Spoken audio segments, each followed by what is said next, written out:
What's up guys, welcome to Voicey here. This is your host that pre-ordered Dragon Ball Z Kakarot as soon as the pre-orders were available to pre-order, but I happened to do so while I lived in a different place, so my order was shipped to my old address. Now I gotta wait for it to get here, so that's fun. Captain Zach, and today's subreddit is r/TalesFromYourServer. Don't forget to like, subscribe, and hit that bell to never miss an episode. This story's called The Time I Received a $2,000 Tip. Setting: Miami Beach, Florida. Late 2009. Seafood bar and grill, like a Key West version of a sports bar. I had this 40-something, sweet as pie, creative and smart regular who would come in with his elderly mom every Sunday and ask to be seated with me. We'll call him Jimmy. He was certainly on the spectrum, but a genius in his own right. He was a very talented painter, I'm sure he still is. Every Sunday, Jimmy would be sitting at my table greeting me with an honest-to-goodness smile. Between managing tasks for them and other tables, I'd have incredible conversations with Jimmy about the universe and physics, about mathematics and art. I was very happy to have met such a great customer. I could tell he thoroughly enjoyed the company of a server who, 1, didn't find him strange and off-putting, and 2, who could keep up with his favorite topics of conversation. I had just started studying mathematics in college at about this time, and I'm also on the spectrum, but was undiagnosed at the time. I very much looked forward to seeing them each week. After about a year of this, one day he excitedly announced that his sister from New York was coming into town and that he's told her all about me and he can't wait to introduce us. He's convinced I'll love her, and I didn't doubt him. So next week comes and now there are 3 sitting at my table. I can see this thin, elegant yet earthy woman with gorgeous, wild curly hair. Jimmy introduces her as Patty. She's oozing with charisma, and she definitely had a New York attitude. Short, to the point, no beaver sausage. But she was, you could instantly tell, very caring. Also intimidatingly smart. Not like the dreamy, colorful, wooey science stuff Jimmy and I liked, getting wide-eyed and excited to be able to speculate the implications of the double-slit experiment, though I'm sure she knew all about that stuff too, but like, savvy. Jimmy had been keeping up with my progress in school since around the time I had started. This was between semesters, and he knew that I picked 4 exciting classes for the following semester, more than I had ever put on my plate before. He had asked me about how I felt now that the semester was coming up. I was fresh, 19, no financial aid, no student loans, living on my own, working 2 serving jobs to pay rent and tuition. I was poor as frick. Sure, I picked those classes, but really, I was just hoping against hope that I could come up with the $1,200 I needed to pay for them. The deadline was fast approaching, and I had, just days before this conversation with Jimmy, Patty, and their mom, made the decision to drop 1, if not 2, of the classes so that I could afford the semester. Smiling and embarrassed, I told him that I'd be dropping a couple of the classes. He gave a frown and an "aww," and I had to scamper off to go do server stuff. Between the refills and the food drop-offs and the cleanups, we all just continued chit-chatting. Patty casually asked how much my 4-class semester was going to run me. I told her, not thinking anything of it. The conversation naturally moved on. I run off again to serve other tables, and I come back to their table towards the end of their meal. Gabbing continues when Patty extends her hand out to me, with a piece of paper. Instinctually, I grab it, and it's a check for $2,000. I try and give it back, tears in my eyes. She's not smiling, but I can tell she's perfectly happy, and adamantly refuses to take it back. New York no BS in full swing. I can tell she's serious, and I just sloppily thank her and run into the kitchen because all of a sudden my knees are jello. I plop on the floor on my butt and sob. Other staff are running towards me concerned, and I can barely tell them that it's not anything bad,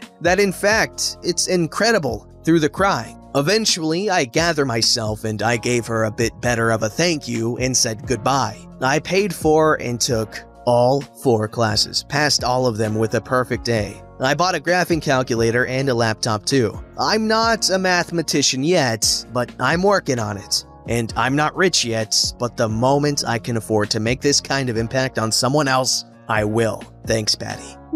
That's just incredibly wholesome. I don't know what to say.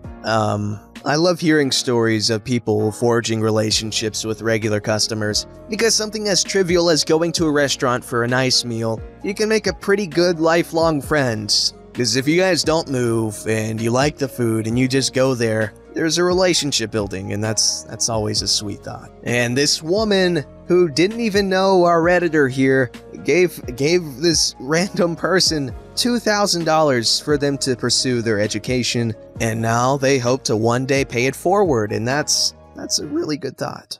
This story's called I Ain't Order No Gratuity. Party of 10 walk in.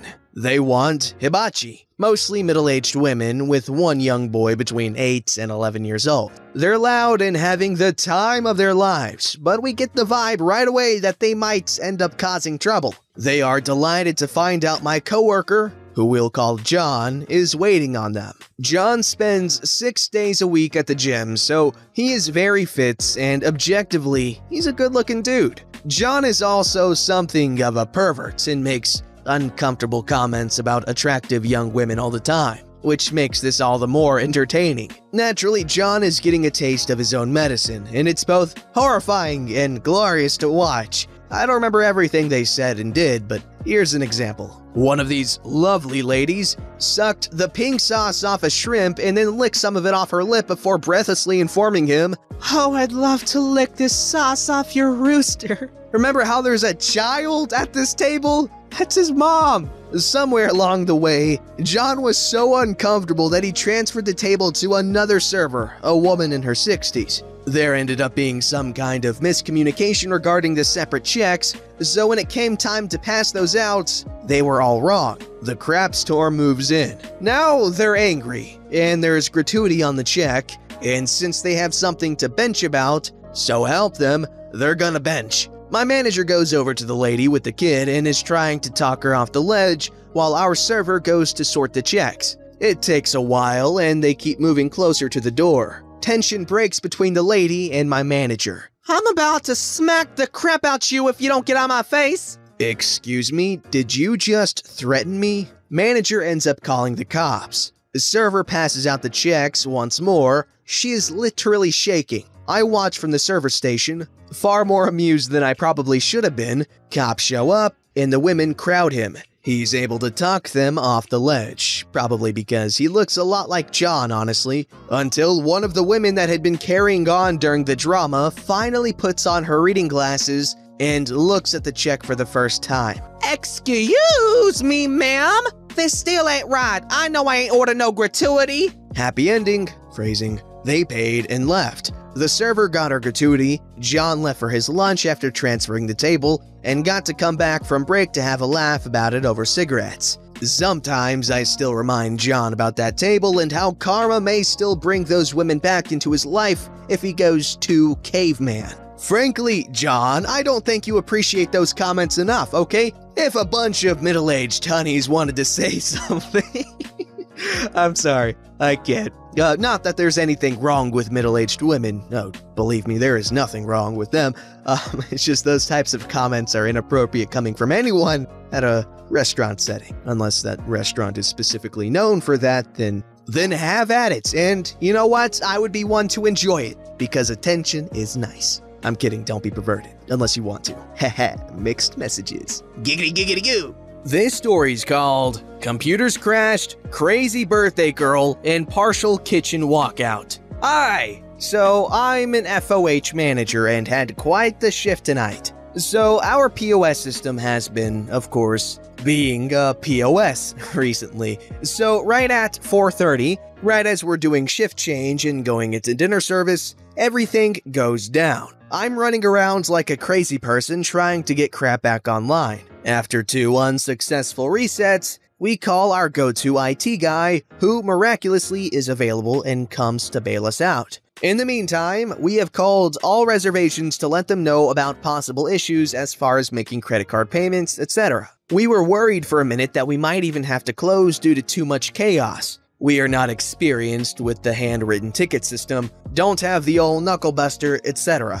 So our host said as much on the phone. We also have a 16 top reservation for 6 p.m., which arrives on time. Yes, this nonsense is still going on 1.5 hours later. I think my left eyebrow went completely gray tonight. Not looking. One of my amazing bartenders gets around going for them while we are still scrambling to get things back on track. He comps the round. They're having to stand a bit awkwardly in the lobby in front of the host stand, which kinda sucks, but also they knew what we were dealing with and they are sipping on free drinks. At 6:25, as we are about to seat them, have the table all ready, just need to put menus down, the birthday girl loses her crap. At one point, we were going to seat them in the upstairs section, but ended up switching things because of reasons. They had not reserved an upstairs table. We were just going to put them up there, which they unfortunately overheard, and we ended up changing our minds because it made way more sense to seat them in a perfectly fine downstairs section.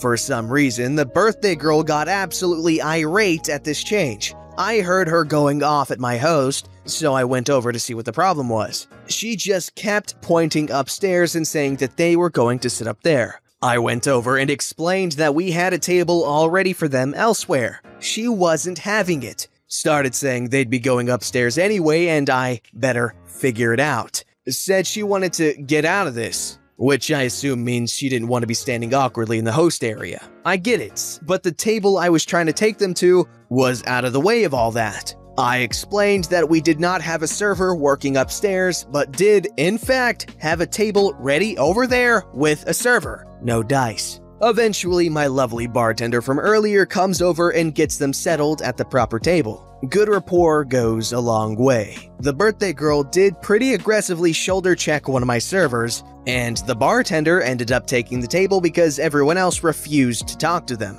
but nothing burnt down, though the insane birthday girl did threaten it. Finally, before the dust had even settled on all that BS, the BOH guys got into some huge fight, and for a while, 2/5 of the kitchen walked out. 2 more went to find out what was going on and help defuse the situation, and so I jumped on the line for about 20 minutes while everyone got their crap figured out. Fortunately, I've worked BOH before, but not anytime recently, so I was slow as hell. Eventually, one of the guys came back and bailed me out. Then the others came back. One guy completely walked out of his job tonight, for such an incredibly petty reason. I still don't really understand what happened, but I guess I'll be illuminated tomorrow. What a stupid freaking night. Sorry, shoulder check server. Oh wow, this story reminds me of yet another hotel experience that was very frighteningly similar. And oh boy, was that stressful. And oh my goodness, so many of them were just disastrous, apocalyptic level problems. I hate hospitality. Alright, this story features one of the internet's favorite punching bags. Teenage vegan throws tantrum after she ordered a burger. Not my story, but my coworker. A mom and her teenage daughter came in to eat. Mom ordered our only beef burger, and daughter said she wanted the same thing. Coworker reread their order back to them to make sure. Daughter had an attitude the whole time and was being a brat to her mom. Food comes out, daughter takes one bite of the burger, and then the coworker goes to check on them. Daughter asks, "Is this the vegan burger?" No, you said you wanted the so-and-so burger like your mom ordered." "I'm vegan!" "I reread your order back to you." The daughter gets up, slams her chair into the table, and dramatically walks out of the restaurant. Mom, unfazed, sits and finishes her burger. Hell yeah, Mom. Back in my day, oh, back in my day, we'd send people like that through the trash transporter that, you know, teleports the trash into a nearby star system. In case you're confused, I hail from a highly advanced alien race. Oh, and don't get me wrong, not because she's a brat. No, because she's vegan. Blech.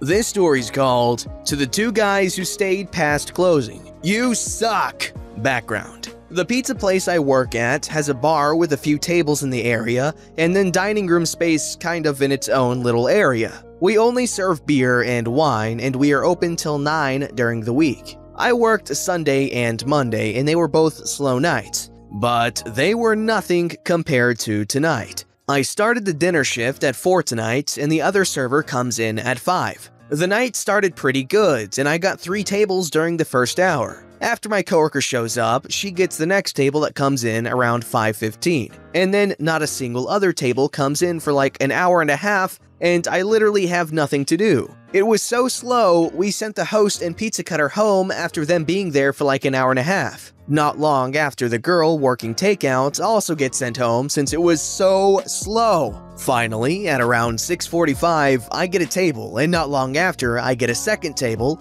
and they're both gone by 7:45, which is when my last table of the night shows up. It's 2 guys, probably in their late 30s or maybe early 40s. I seat them and get them each a beer. I asked them if they wanted something to eat, and they said, "We're good, probably just gonna have some beers." Okay, fine. No other tables come in, and the last table in the dining room is gone by 8:30. I go to check on them at like 8:15, barely halfway through their beers, and ask if everything is okay, and they said, "Yeah, cool." Then they ask what time we close, and I said we close at 9, so they're good for time. So we sweep the entire dining room, and it gets to 8:50, and they get another round. I'm getting a bit worried at this point, since it took them like an hour to finish their first beer. My manager closes up behind the bar and sits at the bar and is eating his dinner, and the other server finishes her cash out. We sat there talking with the manager until like 9:30.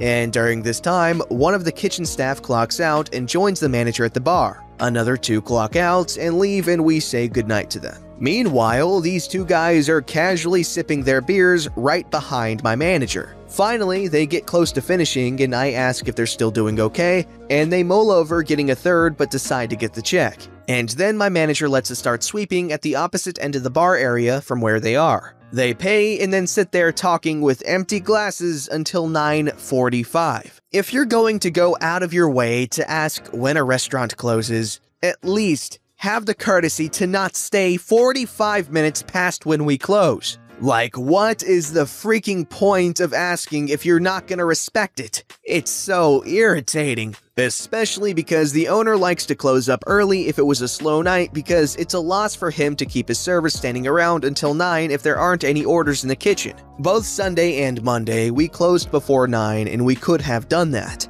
Or at least closed at 9 and finished cleaning by 9:30 if these guys hadn't stayed for so long. This isn't the first time something like this has happened either. We had a few guys stay 45 minutes past closing, only getting drinks, and while we started closing up the bar and cleaning, they asked, "Oh, when do you close?" And we said, 45 minutes ago, and they just went, "Oh crap, no way," and stayed another 15 minutes. Like, you realize we have to clean everything after you leave. The owner has even restricted where we can sweep if there are still customers, because some people complained they felt like they were getting kicked out when we swept near them, when it was after we had been closed for like 30 minutes. Like, really? It drives me crazy. I wouldn't ever want to do that to restaurant workers. It totally sucks having to stay super late because customers won't leave. The owner or manager won't ever kick anyone out, but since they are known locally, people feel entitled to do what they want or stay as long as they like.